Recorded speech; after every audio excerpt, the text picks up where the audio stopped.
We think sometimes that poverty is only being hungry, naked, and homeless. The poverty of being unwanted, unloved, and uncared for is the greatest poverty. We must start in our own homes to remedy this kind of poverty. So that was a quote given by Mother Teresa, which clearly indicates that poverty is multifaceted, or in simple terms, it comes in many forms, it comes in many dimensions. So this is contrary to what other people or some people believe. So, diba, when some people heard about poverty, they usually end up thinking it's about money. So they put limits sa term na when thinking about poverty, it's always about finances, money, or income.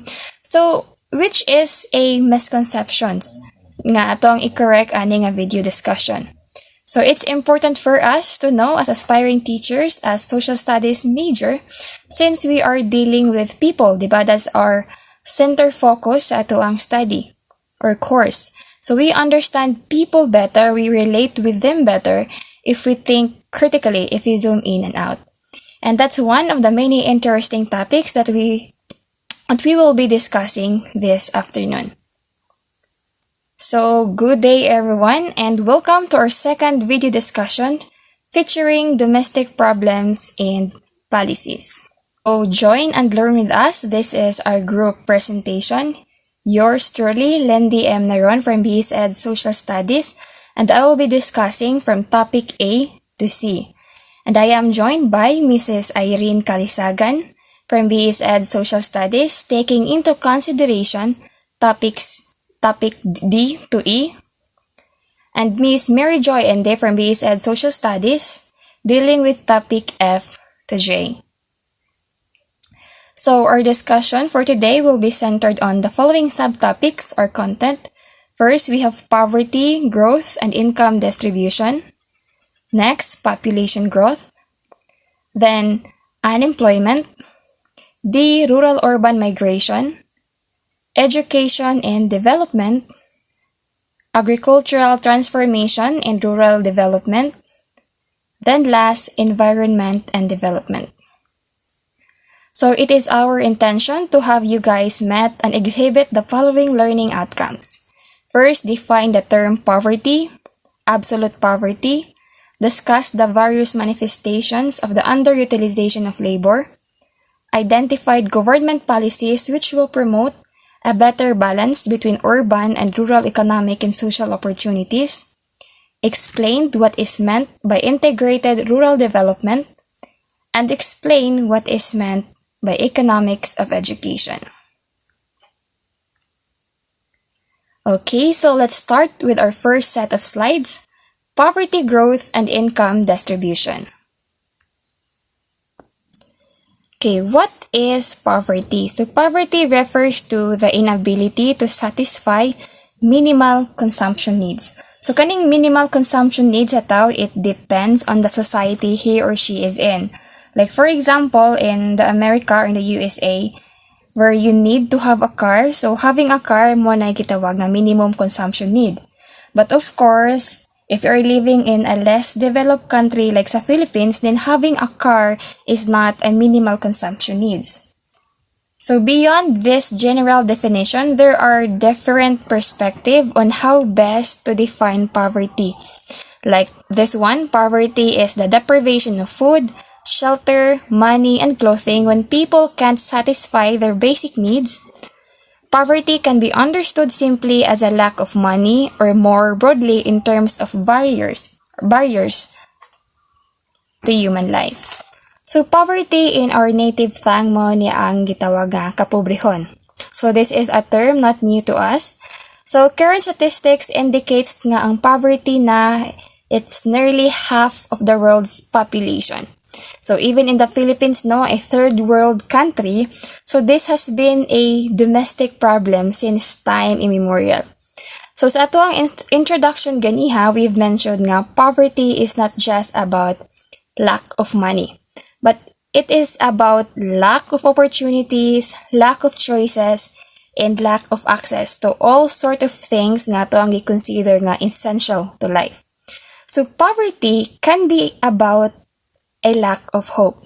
So again, poverty does not have one facets, and it is essential no nga we consider dimensions beyond monetary ones when thinking about poverty.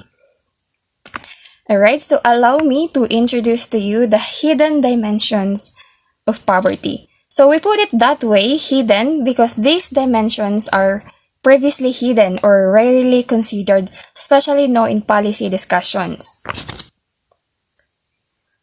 So number 1, disempowerment. So disempowerment is a lack of control and dependency on others resulting from severely constrained choices. So poverty here is experienced as lacking control. Like ang options, ang choices, kay limited ra and constrained by life circumstances. So diba whether we admit it or not, poor people, they are powerless in society. They cannot erase their voice because they know nobody listens to them. So wala sila say sa mga desisyon. So here, poverty may means compliance or enforced dependence. Next, we have suffering in mind, in body, mind, and heart. So it means experiencing intense physical, mental, and health suffering accompanied by a sense of powerlessness to do anything about it. So lives are shortened because physical and mental health are compromised. So they are compromised with low quality housing, walay access to healthy food, or maybe they lived in polluted areas. So people learn to suffer in silence. So that is poverty. Another dimensions here, we have lack of decent work. So it refers to prevalent experience of being denied access to work that is fairly paid, safe, secure, regulated, and dignified. So oftentimes now people start working when they are very young, and from that moment maka-experience sila bad treatment, exploitation. So they are forced to do work others don't even want to do. So most of the people nga nanginahanglan, they are forced to accept bad jobs kay bisag kahibaw silang makadawat sa ilang health. So they take on multiple jobs all at the same time just to make ends meet. So that is another dimensions of poverty. Next, we have social maltreatment. So social maltreatment describes the way that people in poverty are negatively perceived and treated badly by other individuals and formal groups. So people living in poverty, they are often ignored, excluded, so na yung mga negative stigma and blame. So kasagaran, common kayo sa mga tao, especially katong mga tao nga dili kasabot sa poverty, they may say, we are not like those people. So they are not even recognized from what they bring to society, from what they contribute to the society. So instead of asking what's wrong with you, dapat mo sympathize and ask what happened to you. But instead they got this social maltreatment. Next is insufficient and insecure income. Refers to having too little income to be able to meet basic needs and social obligations, to keep harmony within the family, and to enjoy good living conditions. So, of course, now, what comes with insufficient money or income is resulting to loans, utang, no, to cover basic needs. So, therefore, dependent sa utang, you are in risk for exploitation and even greater insecurity. So chances are gani no, if parents' income are so low, syempre no, ang ilang mga anak, they are forced to work no, to support the family. So and I am pretty sure no, nga nahitabo ni siya a lot of people, especially this pandemic. Next is material and social deprivation. It refers to lack of access to goods and services necessary to live a decent life or participating fully in society. So kaning necessary resources nga atong gipasabot ani, these are sufficient nutritious food, uban pa adequate clothing, clean water, quality housing, education, accessible and effective health, public transportation. So without that necessary resources, no, individuals, families, and communities, they are unable to meet daily needs. So it means children are being denied the possibility to grow and develop normally. So, alright, one might ask, nganong importante pa man no, nga i-consider ang mga dimensions of poverty. Ang endpoint man jud, it's about money, it's about income. So, this is important, especially no, to policy discussion. So, government can end poverty in all its form, everywhere. So, poverty has many faces, changing from place to place and across the time, and has been described in many ways. Most often, poverty is a situation people want to escape. So no matter how we define poverty, ang bottom line gihapon is that we wanted to get out of it. So no one wants to be stuck in there forever. Now we'll move to types of poverty. So we have identified 2 types of poverty. First, absolute poverty. So it refers to the state of severe deprivation of basic human needs. So kaning absolute poverty, this is a condition where ang income sa household kay kulang para maka-afford sa mga basic necessities of life. And that includes food, clothing, shelter, education. They are fighting for the necessities of life. So some are measured sa ilahang average salary. So it's also important to note no nga ang criteria is not changed by economic growth. Next, we have relative poverty. So in this type of poverty, it is defined contextually as economic inequality in location or society in which people live. So unlike sa first mentioned, it is defined in relation to the overall distribution of income or consumption in a country. So therefore, ang criteria will change by economic growth. So when we measure relative poverty, we should be using indicators such as Gini coefficient and Palma ratio. So ani sa relative poverty, di ilang imuhang own level of living but of another person as well. So from the word itself, relative poverty. Alright, so next we have the facts and figures. In the Philippines, 16.7% of the population lived below the national poverty line in 2018. 3.9 million more Filipinos living in poverty amid the COVID-19 pandemic. So this is equivalent to 4.74 million families, higher than 4.4 million in 2018. So although no, ang Philippines has been making progress in poverty reduction, so this rate of poverty is still considered high. So especially karon no, with all these unexpected turn of events, the COVID-19, so ang poverty, it has clearly more defined. So main issues of poverty, so we have already taken this into consideration no, a while ago. Its manifestations include hunger and malnutrition, limited access to education and other services, social discrimination and exclusion, as well as the lack of participation in decision making.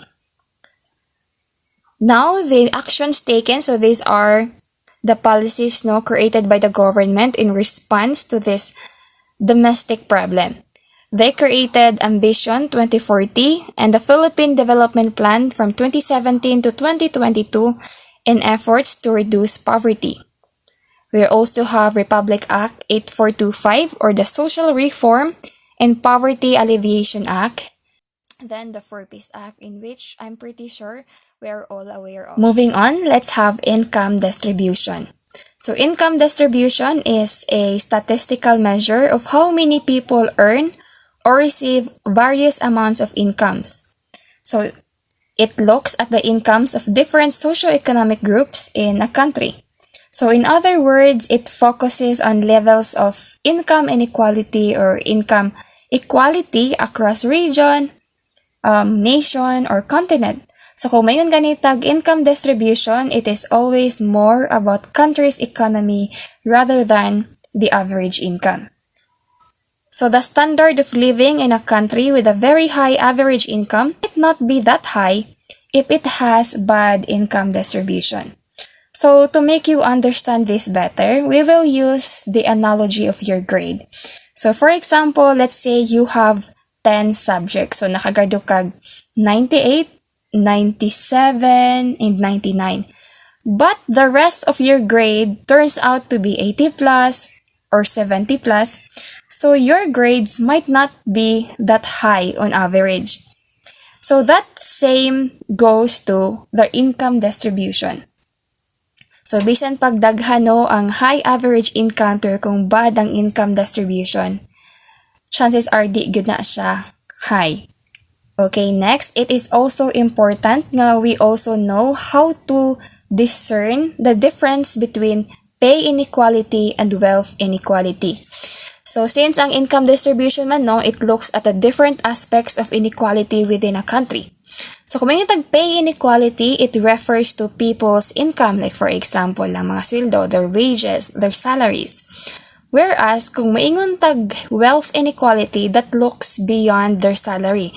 So muna na ang mga assets nila such as land, buildings, gold, cash, or investments. So if a society decides to reduce the level of income inequality, it has three main sets of tools. So first, we have redistribution. So redistribution means taking income from those with higher incomes and providing income to those with lower incomes. So adding redistribution, no, ang government policies created here provide support for the poor. So for example, ang kanang mga welfare programs sa TNF, earned income tax credit. So if a reduction in inequality is desired, so this program received additional funding. So para mabalance ang income distribution. Next, we have tax on inheritance. So, ang estate tax, that is a tax imposed on the value of an inheritance. So, this suggests a willingness to limit how much wealth can be passed on as inheritance. So, actually, ginadebatihan ni siya always kay of course, no, katong mga dagkog income, they complain about why should they work hard and saved up big money if dili nila na mahatag, no, to the fullest sa ilang children or grandchildren. So many people are comfortable with inequality resulting from high-income people who earned money by starting new companies or business than high-income people who have inherited money from rich parents. Next, we have this ladder of opportunity. So providing opportunities or public policy that gives each child a reasonable chance to attain an economic niche in society based on their interests, desires, talents, and effort. So what's troubling about having this income disparity or inequality is that when it is not the result of effort or talent. Like for example, one person attends a well-run or prestigious school from elementary up to college, na work connection iyang parents that leads to internship or jobs, whereas ang another person ni attend siya, let's say, poorly run nga grade school up to college. Wala siya family and peer support. So kani silang duha, they may have similar underlying talent, they may have the same level of effort they put forth, but their economic outcomes are most likely to be quite different. So here in this ladder of opportunity, it provides chance, it provides opportunity to all. So it doesn't matter if na kay connection, it doesn't matter asa ka ni graduate, it gives opportunity to everyone fair and square. Alright, so up next we have population growth as a domestic problem. So it is a term now not new to our ears. We've got a whole bunch of people in this planet, even in this country. And it seems like we are getting more and more. So population growth is the increase in the number of humans on Earth. Okay, so next slide. Let's look at the components of population growth now. These are the ways we define, we organize information why people are growing. So first we got crude birth rate or CBR. So these are the total number of live births in a year for every 1,000 people. So basically, ang CBR, that refers to how many babies are we having. So for example, if we are in a country that is having a lot of babies, then our population probably gonna grow. Next, we also have crude death rate or CDR, total number of death in a year for every 1,000 people. So, well, if we are having a lot of babies, so if dako ang atuang CBR, but death rate is also up, so ang population ana in a particular place isn't gonna grow much. Pero kung dagko ang CBR or daghan ang babies, unya low ang CBR or gamay ra mga nangamatay, then ang population are expected to grow. So we also have NIR or natural increase rate. So natural increase rate, percentage by which population grows in a year. So calculated by subtracting CDR from CBR. So for example, ang CBR is 20, so if we are going to subtract that from the CDR 5, so we've got 15. So ang percentage breakdown ana is 1.5%. Okay, so if we look over here sa atuang population history on the right, we have from 800 BC up to a very long time, ang population growth did not grow much. Only until sa 800 BC tungod sa Industrial Revolution. So ang population, it starts to explode exponentially. So until karon 2022. So grabe ang growth. It's very rapid. Natural increase. So during the 21st century world, NIR has been 1.2. So that basically means now we are growing. About 82 million people are added each year, and more than 95% of NIR is from the developing countries. So like sa picture on the right now, sa Americas and the Europe, gamay ra ang growth nila. Whereas sa developing countries like ours in here, sa Africa, makita nato nga grabe ang growth sa population. So why is that? Because they are developing, meaning they are getting technologies, they are getting advanced medicine, so people are living longer. So NIR exceeds 2.0 in sub-Saharan Africa, so people are doubling, they are having more kids. Whereas in Europe, NIR is negative, so people are not having kids, they are not having babies. So ang population nila, it's more like it's dying. So NIR of USA is 0.6. So you might be surprised nga nung growing ang population na developed country man ang US. Well, it is because of migration. So that's what brings people to USA. Kaya diba ang US, it's the jungle of dreams or the land of dreams. So population in the Philippines, we are 112,361,684 strong Filipinos. That's a big number, aren't you proud? So why is population growth a problem? Considering kung daghan ang tao, the more work is done. So kung the more work is done, then the more values, or in other term, money is created. Diba? So na strong and more workforce. Well, that's a good point. Pero population growth can be positive or negative depending on the circumstance. So since we are dealing with domestic problem, let us focus on the detrimental effects of population growth. First, we have rapid population growth in poor countries would divert scarce capital away from savings and investment, thereby placing a drag on economic development. So this is a general view of economists, no nga. The larger ang family, gakagamay ang resources aggregated per child. So, kung dako ang family, instead of having investment, instead of having savings, they spread the resources more thinly to support their growing children. So, gamay na ang room for savings, for investing in growth-enhancing activities. So, and because of that, reduce po ang spending on enhancing the economic potential of each child. For example, ang education and health expenditures.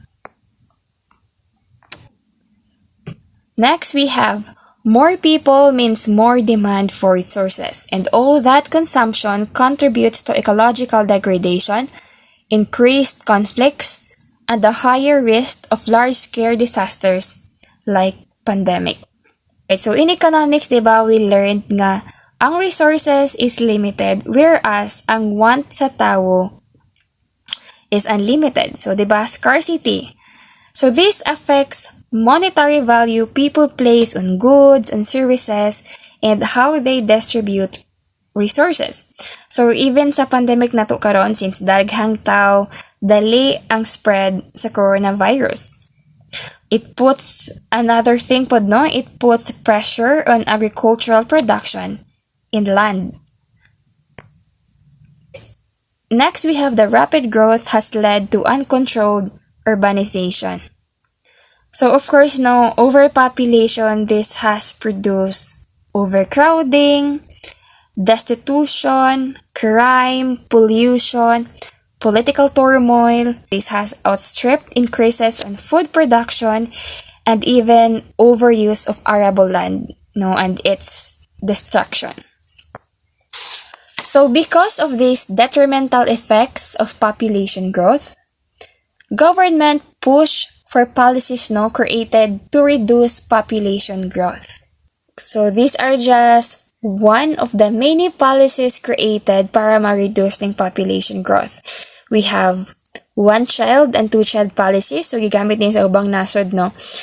Then, we have women empowerment. So, of course, no, women empowerment, it's about educating women on the urgent need for population control. Then, improving access to contraception. So, example, ano no, ko ito mga pag-disseminate sa knowledge on birth control techniques like IUDs, implant, condom, sa paban, ligation, vasectomy, or pills. Then we also have increasing access to abortion. So this is not available no in the Philippines. Na ay bill pero wala mao yun sa Congress. So considering Philippines na conservative country, so against ang church, so specifically the Catholic Church. Pero sa uban nga nasod ay they're open for abortion. And now we are down to the last topic that I will be covering, underemployment. So what is underemployment? So underemployment is the term used to designate the situation of those who are able to find employment only for shorter than normal periods, like part-time workers, seasonal workers, or day or casual workers. Alright, take note no, nga our concern here is about underemployment and not unemployment. So, na-employed sila, na sila trabaho. It's just that their work is below their qualifications. So, they are contracted in time that are less than they wanted or less than they needed. So, who are those underemployed? So, kinsa man tong mga underemployed? So, those are skilled workers in low-paying jobs, skilled workers in low-skill jobs, part-time workers preferring full-time hours, not necessarily unemployed. So, unemployed workers looking for job. Okay, so, ang underemployment there sa Pilipinas, rampant na ni kayo. So, we have seen engineers, teachers, we have seen nurses working overseas as domestic helper or in factories. It's not a bad thing, of course. It's a decent work after all. But unfortunately, no, they are underemployed. So, samot na karon since the pandemic happened, daghan nangawa sa trabaho. So, they are forced to take on jobs that are below their qualifications. So, another sad ano ang mga fresh graduate nga nangitag work pero dili madawat kay wala experience. So, some of them resort to working na lang temporarily sa mga munisipyo or even sa malls. So, the potential impact of underemployment. Rise of poverty level. So, of course, no, with both individuals and families struggling para mangitag trabaho, no, they work the hours necessary to keep them afloat. So, yes, it is likely that poverty levels will increase.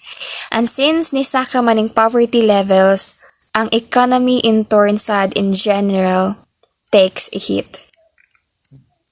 Next, we have underutilized and underpaid employees don't have much room to go out for dinner or take vacations or buy homes. So, diba, instead of having some room for pleasure, they instead lived with their parents, they instead share rental property. So, slim ra jud ang chance for investment or for savings since ang ilahang priorities kay mas stretch man jud, no? There are priorities needed to meet first. Then higher rates of unemployment and high number of workers finding a greener pasture. This explains our high number of migration. This explains our high number of OFWs working no abroad, looking for a better or more promising situation. So since dili man nila na makita ay no sa motherland or sa birthland, then they must graze on another. So it is important to point out that brief seasons of underemployment aren't necessarily a bad thing on an individual level. So even if experienced candidate ka ana nga field, so even if mo na imong field of expertise, still you need a little time to retrain or refresh skills. So bisan pag professionals na ka, it still might take a lower position than your credentials would signify. Kaya nga naman, that is to ensure nga you understand and you can perform the job before advancing. Kaya diba, walay elevator to success. You need to take the stairs. So, it's not necessarily a bad thing. At least on an individual level. Alright, we are down to the policies alleviating underemployment. So, we have here two, no? Supply side policies and demand side policies.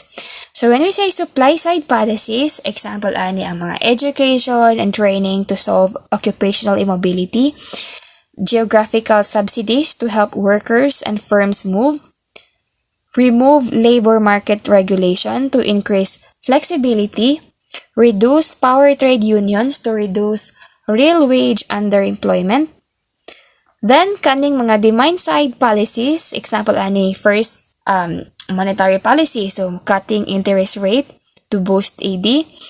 Then, fiscal policy, or these are cutting tax, higher spending to boost AD.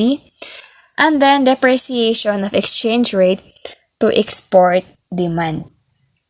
Alright, that would be all. Thank you for investing your time. So, to keep the ball rolling, I now give the floor to my groupmate, Mrs. Irene Kalisagan.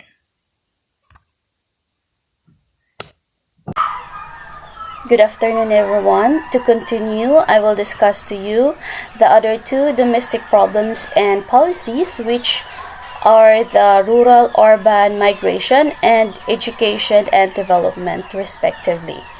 So, first, let's talk about rural-urban migration. When we heard the word rural, maybe the first pictures that comes into our mind is the place that is not populated, peaceful, a place where we can see a lot of trees, rice fields, hills, farmlands, and a lot more. So, rural is the geographical area that is located outside towns and cities. While when we say urban, this refers to towns, cities, and suburbs, where we can see different establishments, buildings, busy streets, and of course, daghang mga tao nga nagpuyo.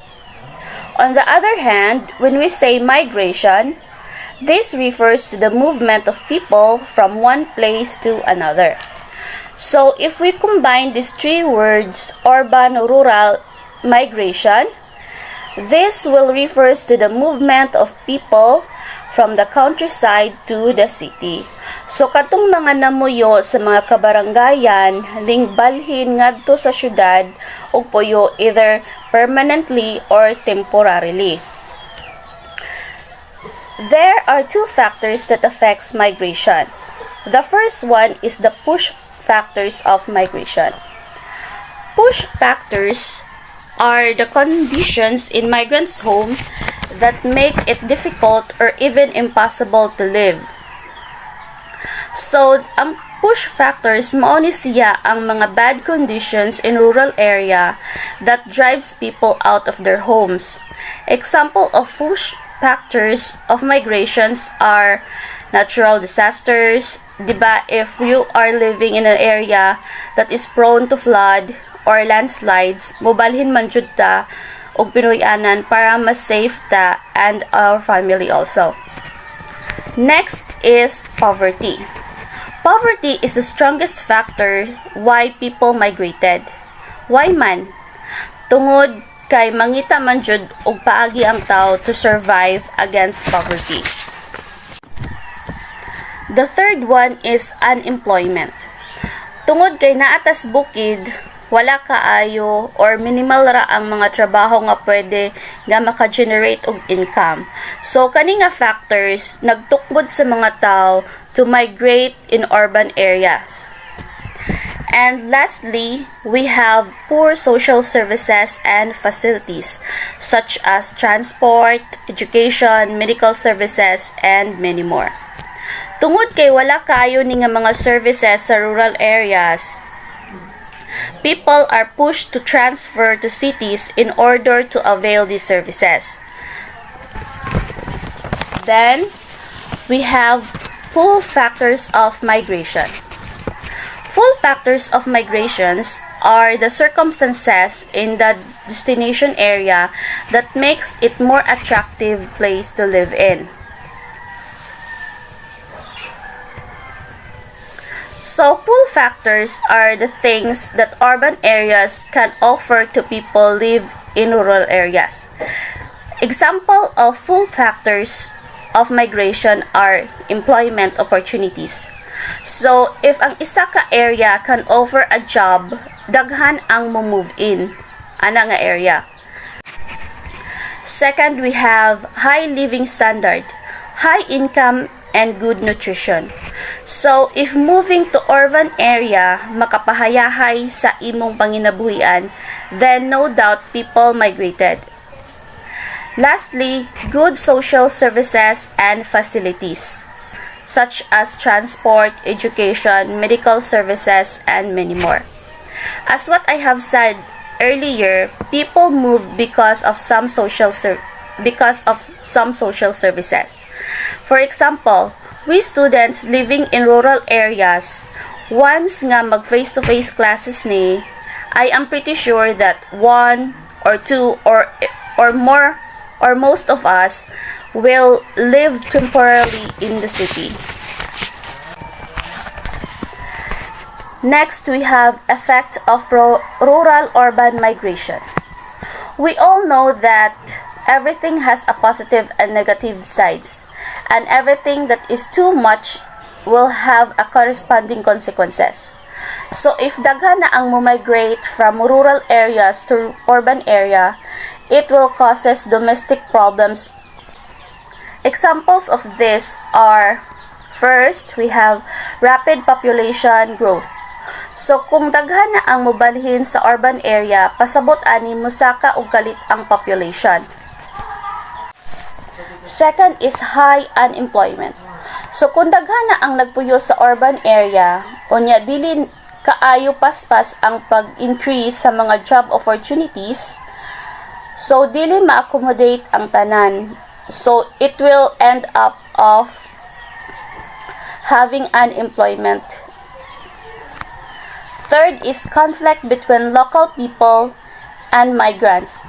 Because of some differences, such as religions, traditions, custom outlook, educational level, race, and etc., there is a big possibility of misunderstanding. Fourth, shortage of facilities and services. The city government has limited resources. Due to rapid urban migration, facilities and services cannot meet the needs of the people.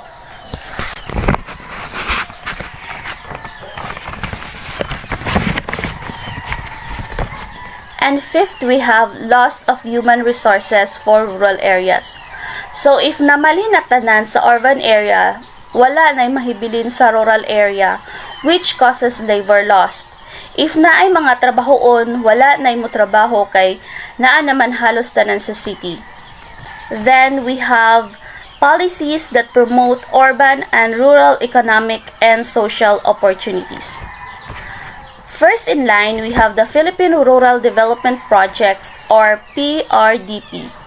The Philippine Rural Development Project is a 6-year national government project implemented by the Department of Agriculture, which aims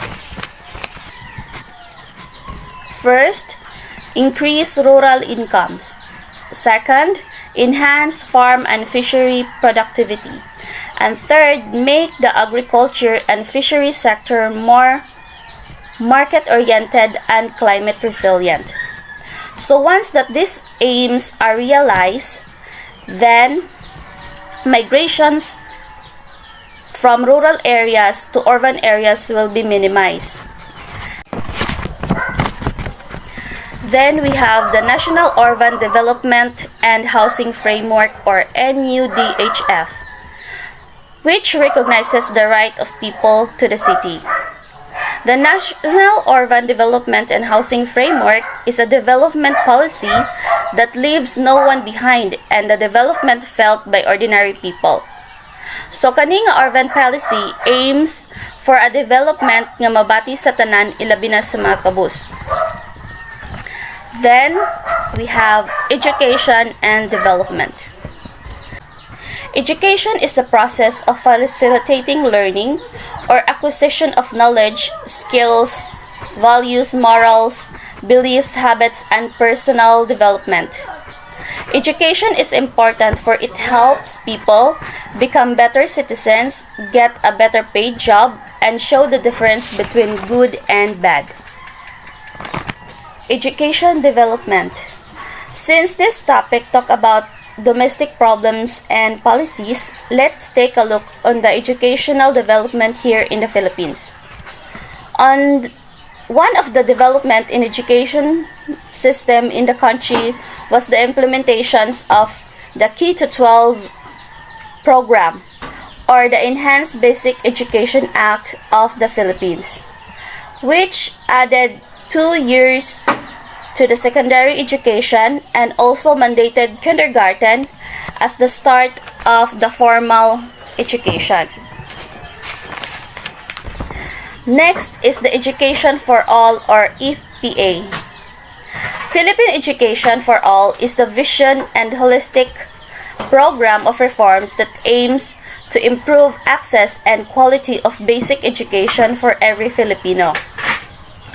We all know that dili tanan fortunate to access education tungod kay adunay mga circumstances nga giatubang ang uban.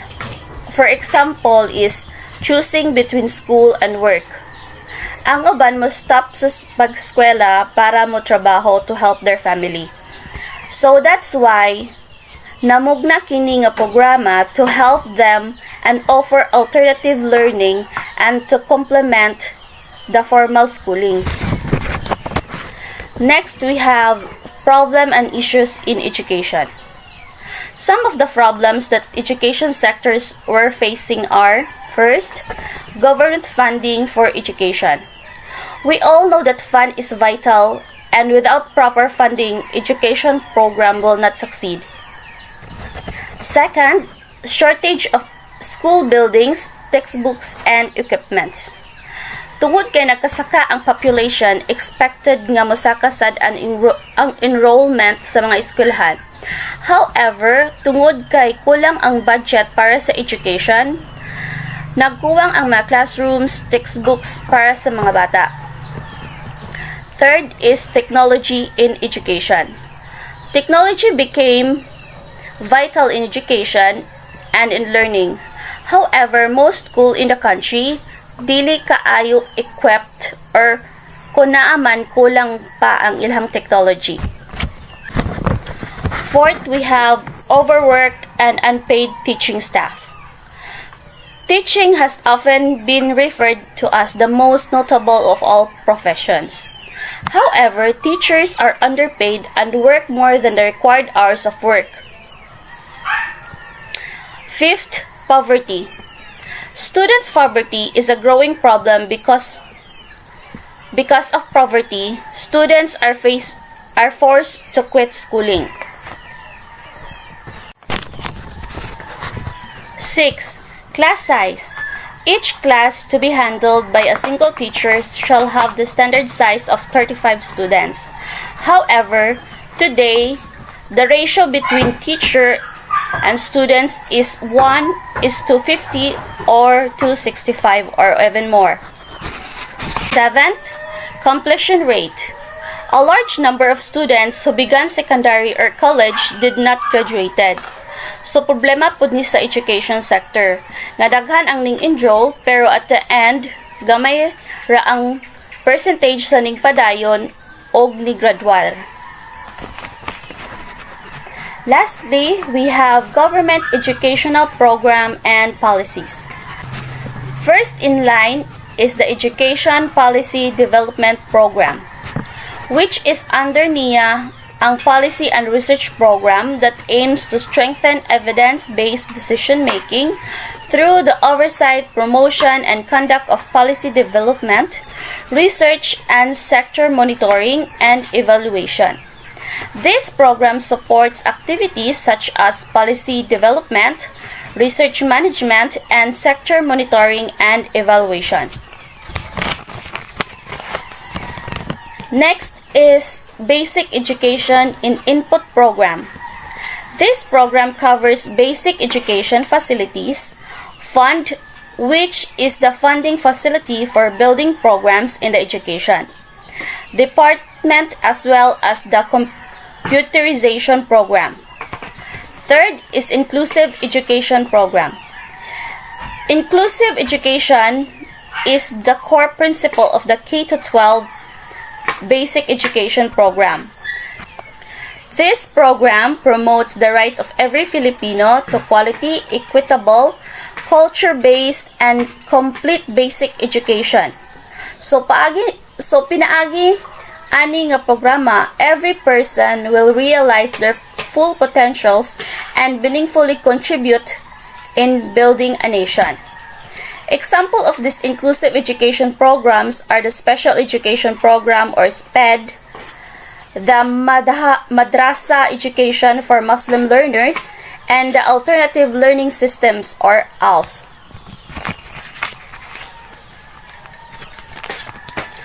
Fourth is the Support to School and Learners Program. This program includes school-based feeding programs intended to address short-term hunger and undernutrition. This also includes government assistance and subsidies. Example ani is the Education Services Contracting Program or ESC, the Senior High School Voucher Program, and a Joint Delivery Voucher. And lastly, we have the Education Human Resource Development Program. This program is dedicated to support human resource development and training programs and to make education development responsive to the organizational needs and manpower requirements by developing appropriate skills and attitude to its personnel. This program focuses on education personnel para mahatagan sila og appropriate skills and attitudes in handling their students and in facilitating learning to their students. And this will be the end of my discussion, and I will give the floor to the next reporter, Ms. Merjoy Inde. Thank you. Everyone, I am Merjoy Inde, your reporter in Agricultural Transformation and Rural Development. And the second topic is all about the environment and development in domestic problems and policies. The learning objective is the economics of education. What is the meaning of this? Education economics, or the economics of education, is the study of economic issues relating to education, including the demand for education, the financing and provision of education, and the comparative efficiency of various educational programs and policies. First is the agricultural transformation and the rural development. What is agricultural transformation? Agricultural transformation is the process by which an agri-food system tree transforms over time from being subsistence-oriented and farm-centered into one that is more commercialized, productive, and off-farm centered. How can we develop agricultural development?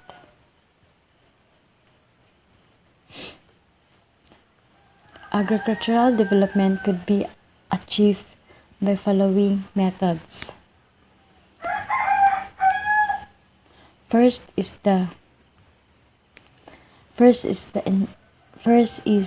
to increase the net crop areas. Means is this represents the total area sown with crops or orchards. Second is to increase the number of grown crops. Mga grown crops is like mga abash or field tree or vine crop prior to being harvested. Next is to improve irrigation facilities. Mga facilities kanang para ng mga canals, mga then by using fertilizers or by using high yield variety of seeds. What are the stages of agricultural transformation? The contemporary view recognizes the evolving role of agriculture in development, roughly definable in 4 phases. First is the beginning phase. Agricultural labor productivity starts to increase.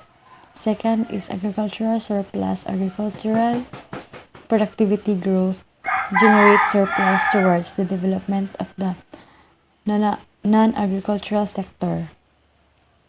Third is the integration. Agriculture becomes increasingly linked to the rest of the economy through improved infrastructure and development of markets. Fourth, industrialized integration is successful and the role of agriculture diminishes to just one of numerous major sectors of the economy. Why do we need agricultural transformation? Successful agricultural transformation can rapidly reduce poverty because they create powerful engines of rural growth. The dynamics of an agricultural transformation start with increasing the income of rural households, higher productivity on farms, and greater demand in local markets.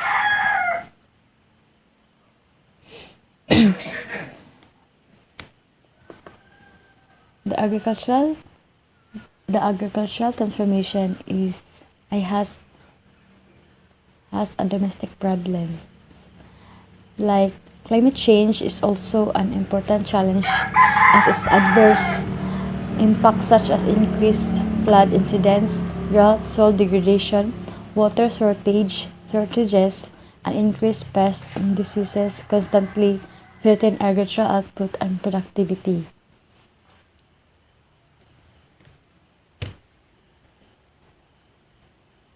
Next is the rural development. Rural development is defined as a strategy aiming at the improvement of economic and social living conditions, focusing on a specific group of poor people in a rural area.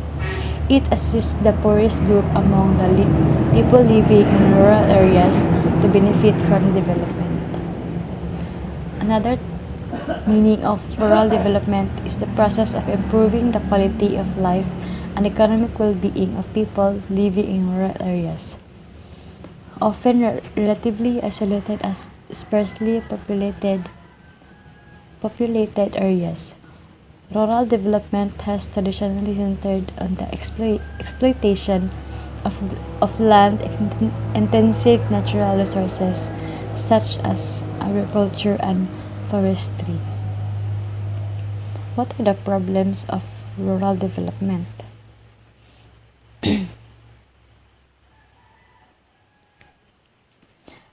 Challenges of rural development: high population density, poor infrastructure, high level of illiteracy, extreme poverty, rural-urban migration, low social interaction. There are three basic elements of rural development. These are the basic necessities of life, means food, water, shelter, clothing, and medically necessary healthcare, including but not limited to health-related treatment or activities, hygiene, oxygen, and medication. Second is the self-respect.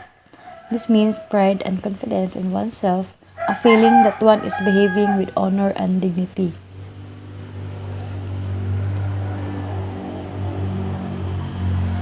Last is the freedom, the power or right to act, speak, or think as one wants without hindrance or restrained, freedom of the person in going and coming, equality before the courts, security or private property, freedom or opinion and expression, and freedom conscience subject to the rights of others, and public of compare personal liberty.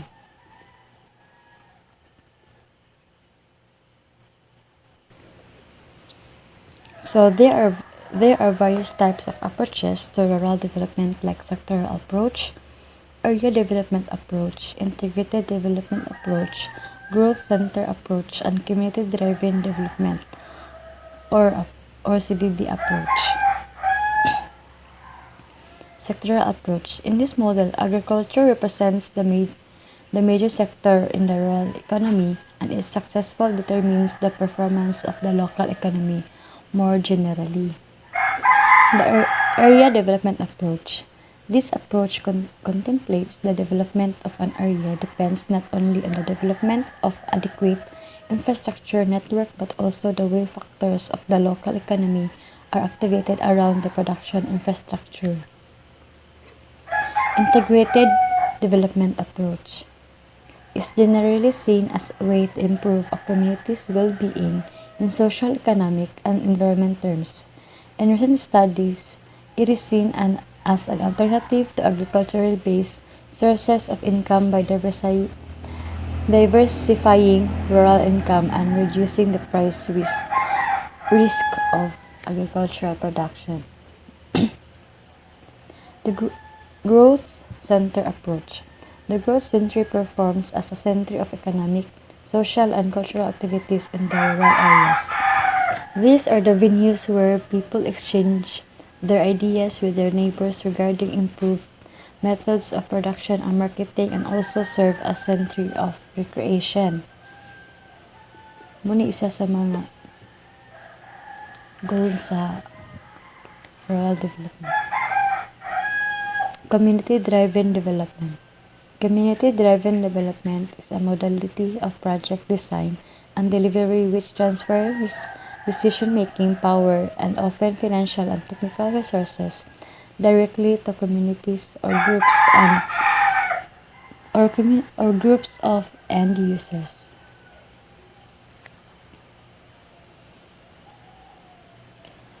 What is the difference between agricultural development and rural development? Agricultural development mainly aims to increasing agricultural products, such as crops, livestock, fish, and etc. Human being, land, and capital are simply regarded as production goods and means. On the other hand, the rural development is mainly targets on people and institutions.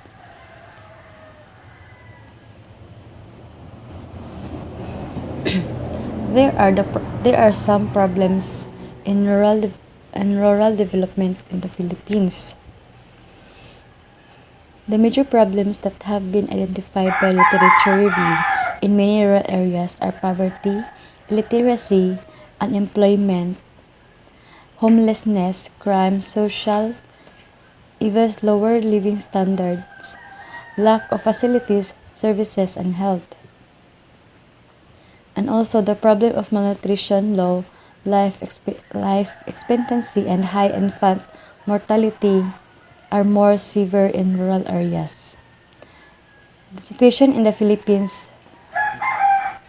kadang half sa population and na percentage pod na poor living in the countryside. That's the first topic. And the second topic is about environment and development. What is the relation between environment and development? The poor of developing countries are often dependent on the natural environment for their livelihood and even their continued existence. Thus, damage to the environment and the relationships between the environment and the economy are often thought to be of more importance to developing than to developed countries. What is environment? Environment is defined here as the entirety of the physical world consisting of the world's lands, masses, oceans, and atmosphere. What does environment mean in economics? The term economic environment refers to all external economic factors that influence buying habits of consumers and businesses and therefore affect the performance of a company. These factors are often beyond a company's control and may be either large scale or the macroeconomics or the small scale is the microeconomics. Familiar na po siguro taan nila. Then, what is the environment economics used for? Environmental economists perform studies to determine the theoretical or empirical effects of environmental policies on the economy. This helps governments design appropriate environment policies and analyze the effects and merits of existing or proposed policies. What is the primary goal of environment economics? Its main focus is on the and the natural resources and how alternative environmental policies deal with environmental damage, such as air pollution, water quality, toxic substances, solid waste, and global warming. Next is development. What is development? Development is defined as the process of growth and change in human social, political, and economic systems. What is development economics used for?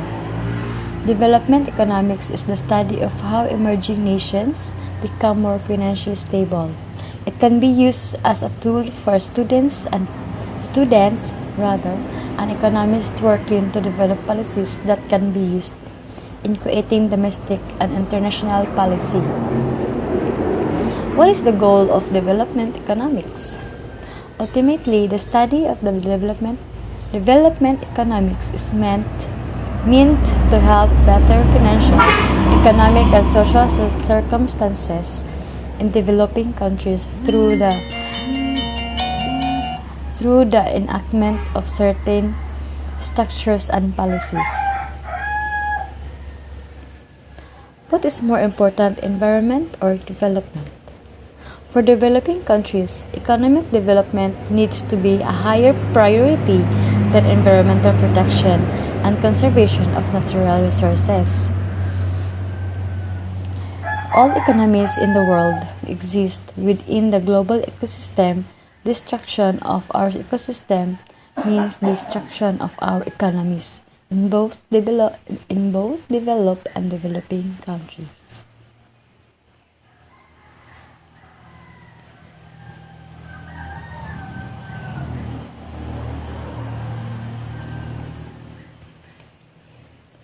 There are also it can relate to the domestic problems. The problem in this topic is